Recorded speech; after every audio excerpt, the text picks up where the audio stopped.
Hi YouTube, it's a lazy Sunday today and I have nothing better to do, so I thought I would do a small collection update, but actually this time around all I have is Blu-ray. I told you in my last video, the beginning of my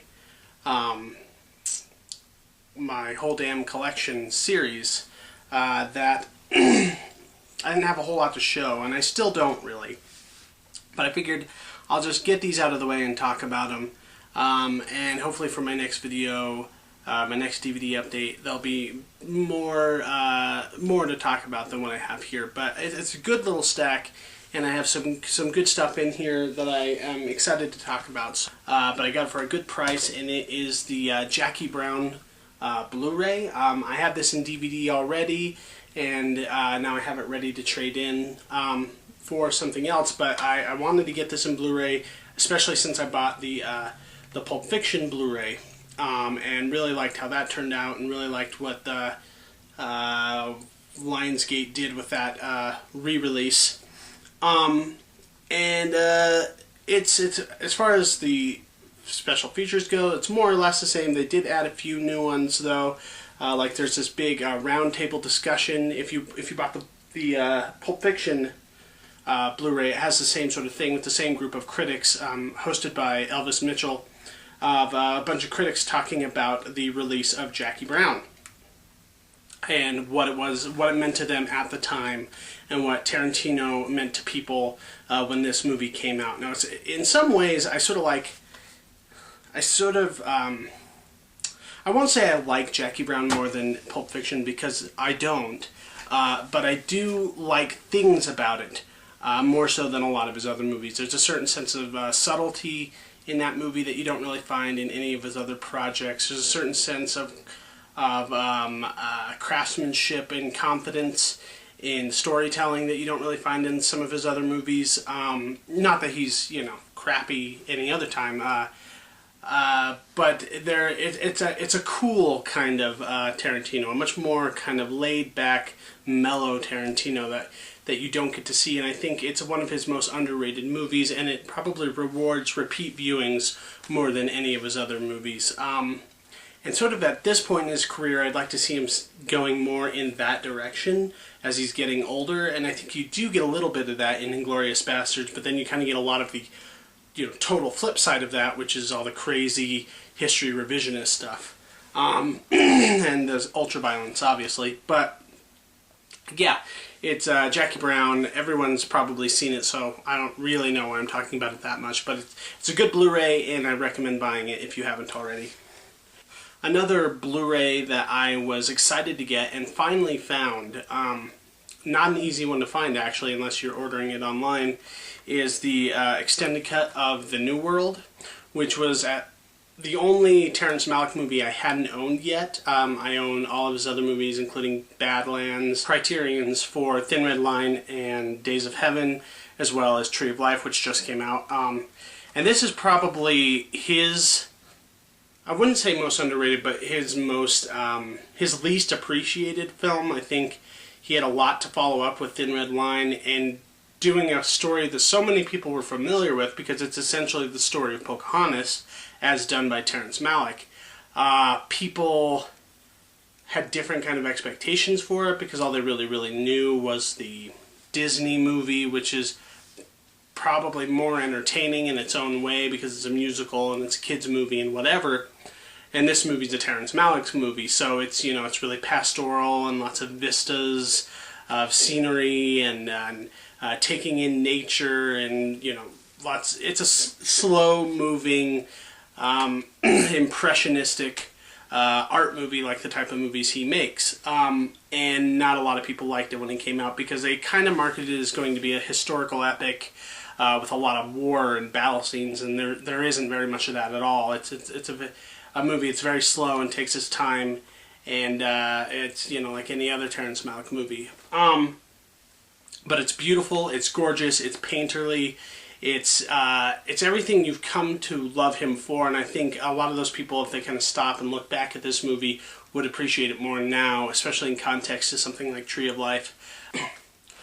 This is a movie that I really wanted to see for a long time last year, but I didn't get to while the year was still in, so I couldn't include it in my official top 5 or top 10 of the year, but I know it would have been in there had it been out. That movie is Martha Marcy, May Marlene, and we were supposed to review this for Video Clerks on the last episode, but it got canceled because Christopher got ill and we just couldn't make it to the studio. But this is an amazing movie. I think this is far and away one of the best movies of last year, and it's very interesting. It's my first-time writer-director named Sean Durkin, who works with a little cohort of young filmmakers who sort of write and produce each other's projects, and one sort of does producing while the other one's directing, and I'm excited to see what comes out of all of them. There's another movie that I know is somewhat notable that came out of that group called After School. Haven't seen it yet. It's on my list. I think it might be on Netflix. I'm not sure. But I really like this movie a lot. It stars Elizabeth Olsen, younger sister of the Olsen twins. And I have to say, this is where all the talent went, was with her. She's a different kind of creature than the Olsen twins in every level. She's the real deal. She has an almost Ellen Page-esque quality to her. She acts years above her age, but she's a lot more subtle and a lot more interior than Ellen Page, I think, and a lot better in certain ways. She's not as limited to what she can play. And this is a rough movie. It's about her, kind of a character study of sorts, and it's about a young woman who escapes a cult, and it's sort of the dark dwellings of her mind and the paranoia that goes along with leaving a cult and sort of deprogramming and all of that stuff. The cult leader is played by John Hawkes, who you may know from Winter's Bone, the year before last, who was nominated for Best Actor, and he should have been nominated for this movie too.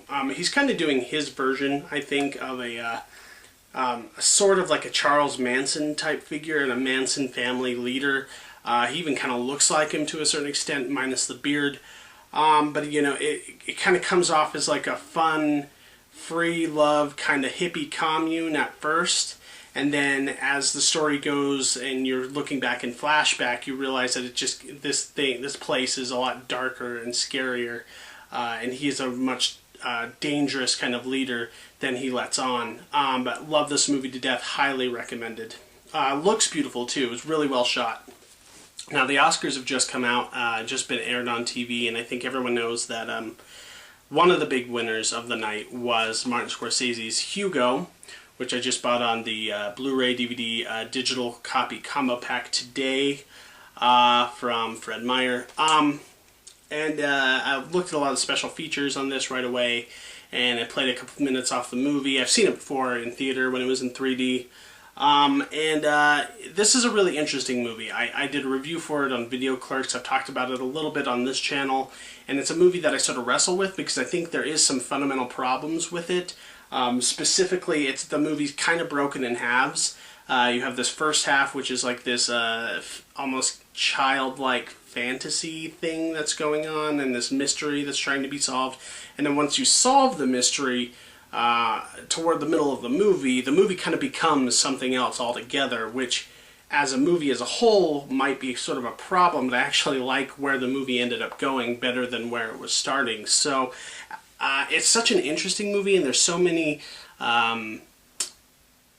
strange nostalgia for the early period of silent film and all of that stuff, and his love of movies, his love of cinema comes through so strongly in Hugo that I just can't help but just sort of fall in love with his love of movies, and it's very contagious, and there's a certain kind of look to this movie and feel to this movie, almost sort of steampunkish kind of feel to the movie that's really cool. The production design is really nice, and I'll be excited to see what this movie's like not in 3D, because in some ways I think 3D can be a big distraction. You don't really see a movie for what a movie really is until after you've seen it in 2D. And in some cases, like Avatar, the movie diminishes quite a bit when it's taken from 3D. And I feel like this one I might actually glean more because there is actual substance behind the story. So yeah, Hugo. You should probably see it. And lastly, I have a Criterion that I want to show off. It's one that I've been wanting to buy for a little while. Is Night of the Hunter, starring Robert Mitchum and Shelley Winters, and it's a very strange movie. It came out in 1957. No, 1955, and it's kind of a psycho thriller of sorts. A preacher who's released from prison, who moves into a small town and sort of tries to take advantage of this family that he knows has wealth and access this hidden money that he knows is there because the husband who was sent to jail told him about it while they were sharing a cell together.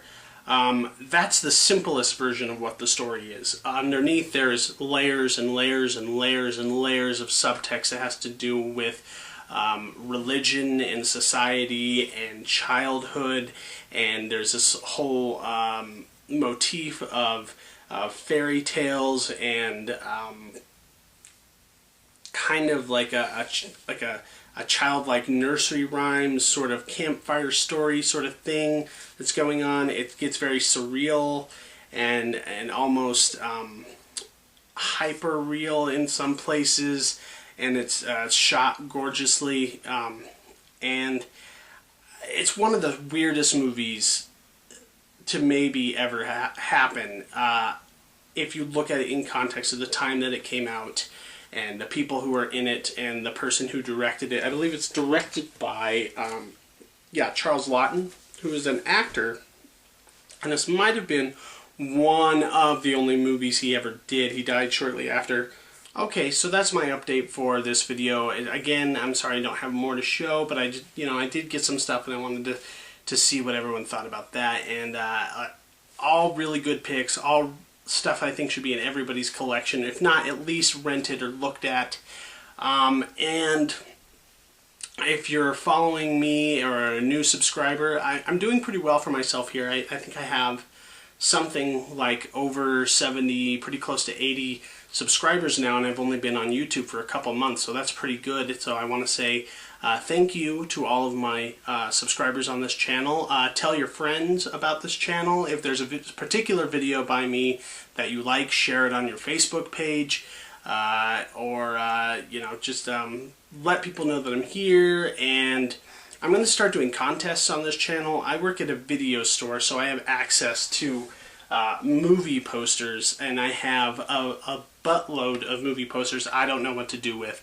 I put some up on my Video Clerks channel for a few months, but I eventually take them down, and I have literally a box just full of hundreds of movie posters I'll never use or look at again. Some of them are really cool, and I'm going to start doing contests with those, and we'll see what happens. I have to think of a reason why to give these things away, or how I'm going to do it. I don't know if it's going to be trivia, or if it's going to be people who can bring me subscribers, and somehow I'll be able to see who came or who subscribed because of who, or something like that. So I'm playing around with that idea. If you have any ideas on that, you can message me or leave a comment below.